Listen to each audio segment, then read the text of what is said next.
Hey everyone, welcome to the program, WRSA Radio. I'm your host, G1, as always. I hope you're having a good week. Not going to sugarcoat it. The last few weeks, for me, have been a bit overwhelming. To be someone who is not working a full-time job, I have been so busy that I just don't have enough time in the day to do much of anything. It's finally kind of slowing down a little bit here. Just a lot of life things going on. But I'm closer to being kind of caught up on things. But the burnout is real. It's at the same time, it's hard to motivate for anything outside of the workflow, the things that I have to do, and the things that have been kind of pressing and stuff that I've been working on. It's hard to get motivated to do anything different, and there's just so much to do, and you feel like you're cheating or you're wasting time if you sit down to just rest and relax for a little bit. Just, hey, I just want to watch a video, and I'm watching a video of something, and it's like, man, I really need to be doing something else. But it's hard to reconcile all that. But I could not leave you guys hanging for a video, so I make time on Fridays. It's part of my schedule now. To put something together for you all. And I can't promise that there'll be long videos over the next few weeks, but I will put something out for you, so it may be just 5 or 10 minutes, but I'm going to get it out for you. But I appreciate that you all listen and watch the show, and I feel that it's my responsibility now. You've been around for a long time, and I got to give you something every week. But when I can't make a video due to life things or things outside of my control, power, internet, those kind of things, it's like I'm forgetting my wallet or something. I walk around for a few hours feeling like something's just not right. It's just really wild how we become so accustomed to doing these things and putting out these kind of things. But anyway, this week I wanted to stay on the topic of the hurricane responses because, well, we've had yet another one, and this time it just impacted Florida. It does not look to be as bad of a storm as Helene, although the significant number of tornadoes that spun off of it caused considerable damage to the area. It looked like Central Florida was hit pretty hard, less the storm wind damage than the tornadoes that came off of it. Tampa getting a pretty large portion of the brunt of the impact. So coming on top of Helena, it's a 1-2 for our friends down there in the retirement state. Hopefully the response is better than what we've seen in North Carolina. Hopefully they do not have the same level of problems. I expect, with Florida being as experienced as they are, the Florida government, the Florida first responders, and the local communities and organizations, I suspect that things will go much better for them than they have for my fellow Appalachians. Last week I spoke about the bad response that North Carolina was seeing from the U.S. government. It seems from what I am following that the situation is significantly improved. There are still, however, ongoing recovery operations. It's not just there's still search operations going on. Some areas still haven't been seen, but there are recovery operations. This week, a person that my wife knows, a guy that she works with, who was volunteering to work on horseback. He's a horse guy, and he was up in the area with those horse teams taking supplies up into the little hollows and the washed out roads and things like that.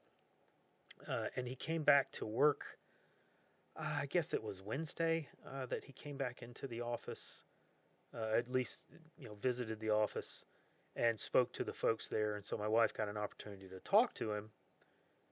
And he talked about several things. He spoke about his horse earlier this week, so it was like Sunday or Monday when he was still up there working. They were going alongside the river, and the horse suddenly slowed down and became very reluctant to move forward.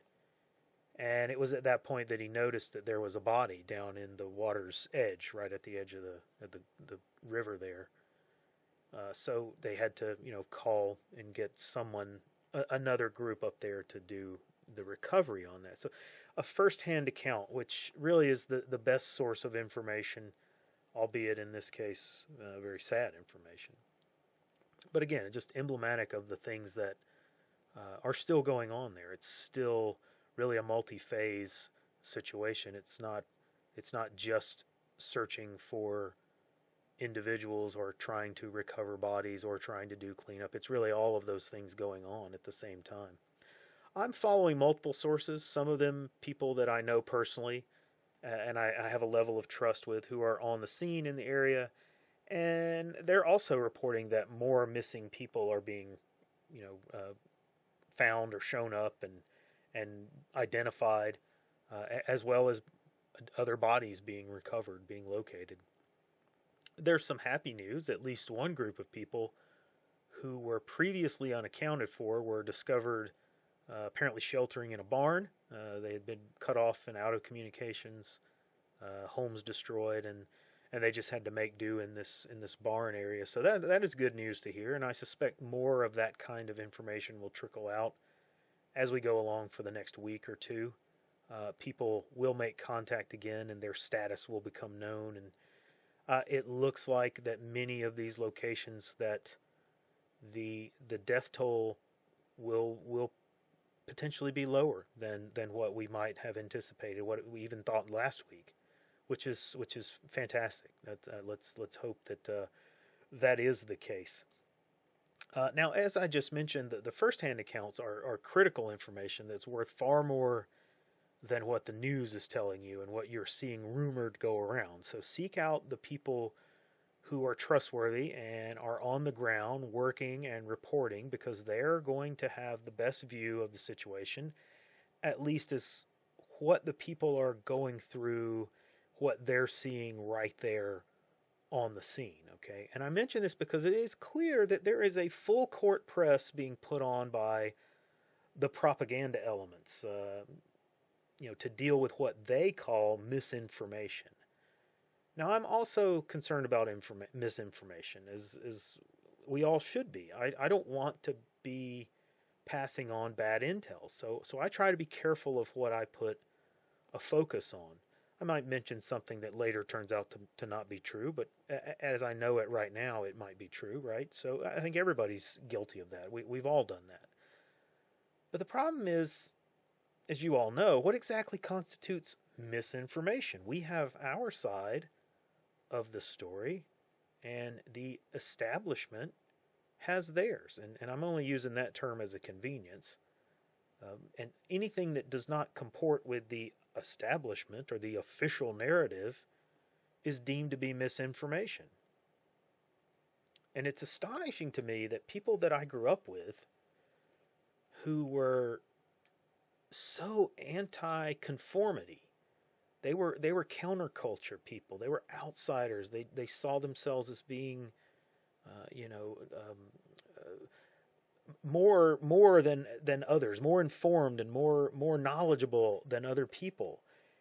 And yet they get into their 40s and become complete NPCs, and just they've swallowed the official narrative hook, line, and sinker. And some of them, they may have even become mouthpieces of that establishment, which I'll get into in a second here. And I refuse to have conversation with these people on social media about political topics, which is to say that I don't have much of a conversation with them, because everything is political these days. But I do, however, watch their conversations, and there are a couple of them, like I said, that I'm positive are paid to post messages on these platforms, because the timing and the language is just too similar. It's just too telling.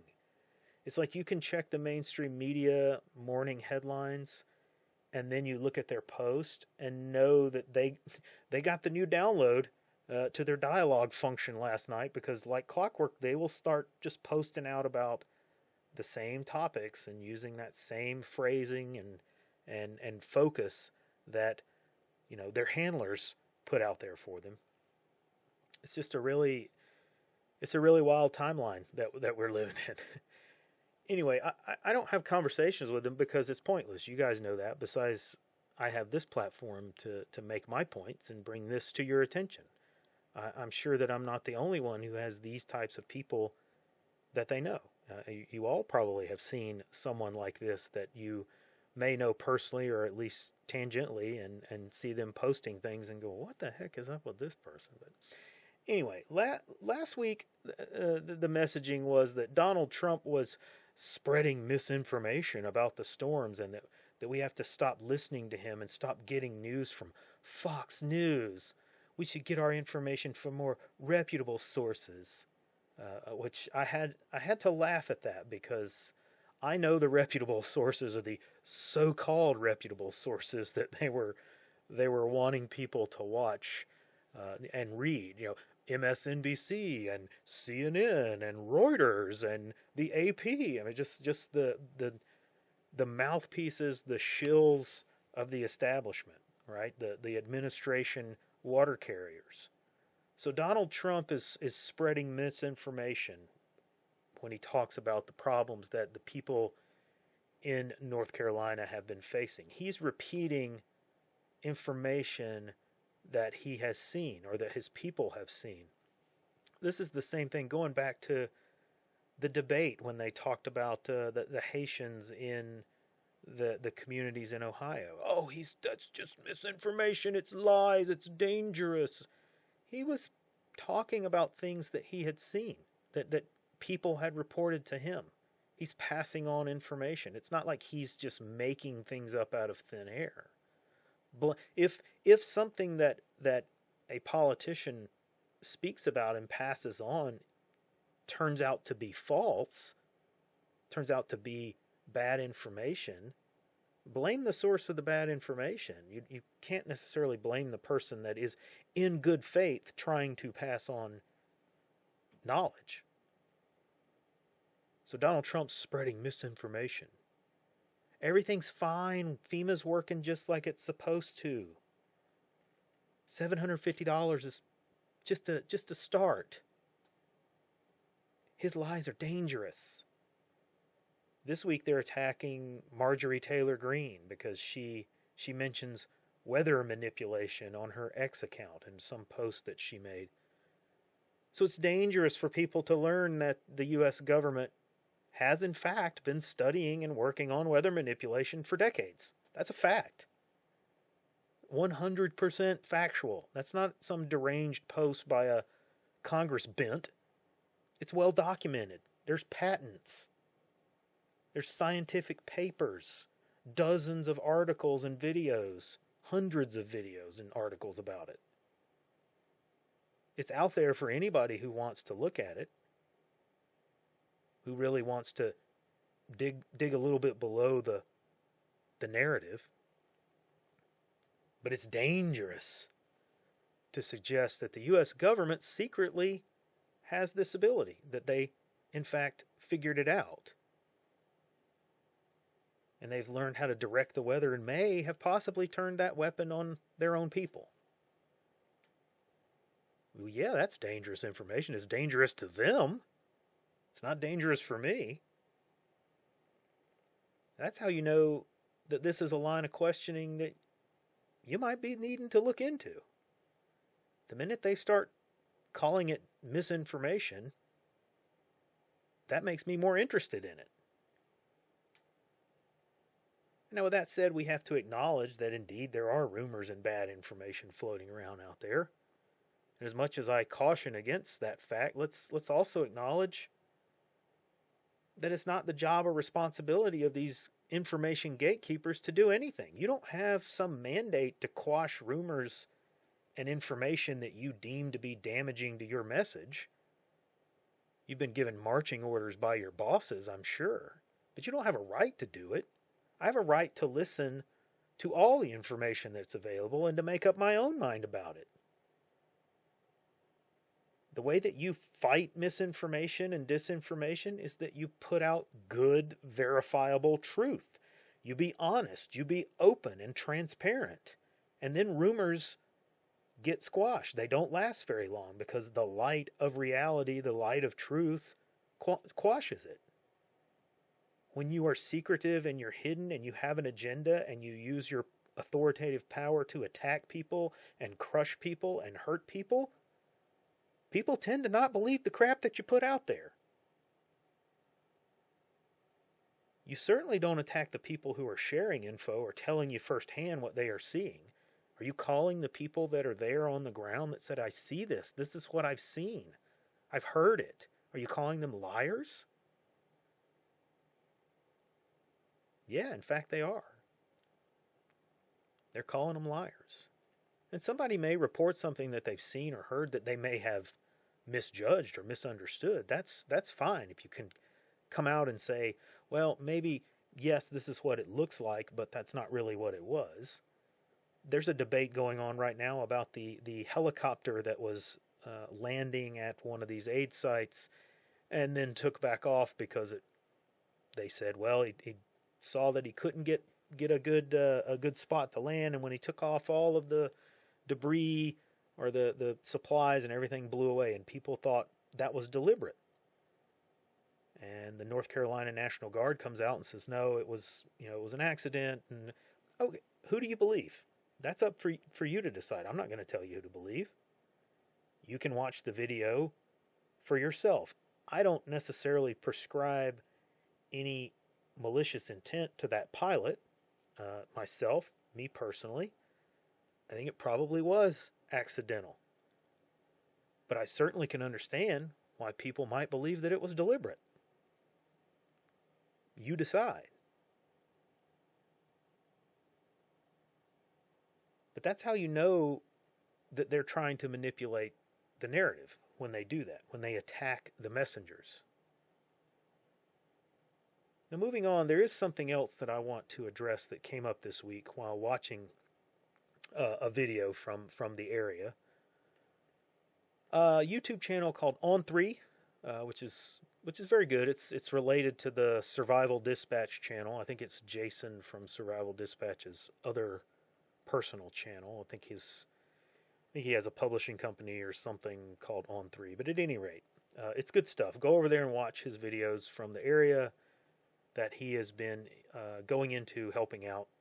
It's a good sense of what is needed and what is being faced. And you really can see that the transition is moving into a recovery and a rebuilding mode.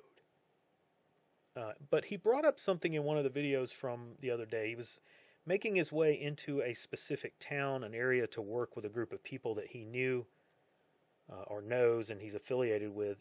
But he stopped off in several places along the way to provide some assistance. And something that he noted was the abundance of supplies and people willing to help, but the noticeable lack of leadership in those places. And it was apparent to him that the places that had good leadership in place were doing far better than the places that did not. Now, this is intuitive if you think about it, but it's really very telling. It's validation of something that I've been preaching for a long time. And that message is that you need to be getting trained and getting experienced at being a leader, but more importantly, as being a follower. Another point that was brought up by the gentleman who spoke to my wife this week, he mentioned that there had been some attempted looting in the area that he was working in, and that the locals had gotten kind of organized. Some of the locals had organized with the assistance of a couple of militia groups. But the problem was that there were multiple groups, and they began to argue and fight about who should be in overall leadership of the efforts. And it eventually settled down, he said, and they kind of went their separate ways. But he thought that at one point they were going to come to blows and maybe even start shooting each other over this. That's terrible on so many levels. One thing is that it echoes something that I said last week, that people who seek out authority positions like this often have no business being in charge of anything. And the other thing is that it points out that so many people are focused on trying to learn how to do tactical things, and yet they have very little idea of how to be a follower, much less how to be a leader, or better yet, a servant leader. It's a sad state of things, but it just drives home those points that I mentioned. You need to learn to follow, and then you learn to lead. So get yourself to some place where you can learn those skills, because it is a skill. It's something you have to build.